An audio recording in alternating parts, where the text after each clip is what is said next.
मन या विषयावर भारतीय विचार परंपरेनं अत्यंत सखोल अभ्यास केलेला आहे. मन काय आहे, मन कसं आहे, मन काय करतं, मन काय काय व्यापून आहे, त्याची शक्ती किती आहे, या सर्वांवर अभ्यास केलेला आहे. मात्र मन नावाचं एखादा अवयव, एखादी पेशी या सकल शरीरामध्ये दाखवता येऊ शकत नाही.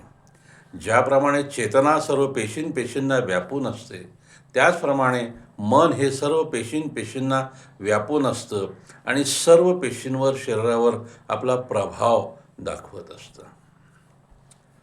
मनामध्ये उठणारे तरंग अनेक वेळेला आजारपणांना कारणीभूत होतात.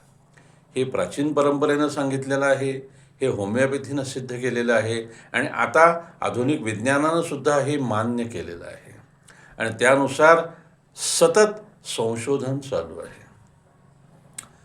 भगवंतांनी सुद्धा गीतेमध्ये मनाच्या सामर्थ्याबद्दल सांगितलेलं आहे.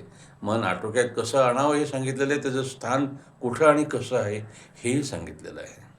मन या विषयाच्या अभ्यासासाठी आपण आपल्या आयुष्यातला काहीतरी वेळ देऊया, जेणेकरून आपली मानसिक अवस्था, शारीरिक अवस्था अतिशय उत्तम राहील, तंदुरुस्त राहील, निरामय राहील आणि इकडं आपण बारकाईने लक्ष देऊया.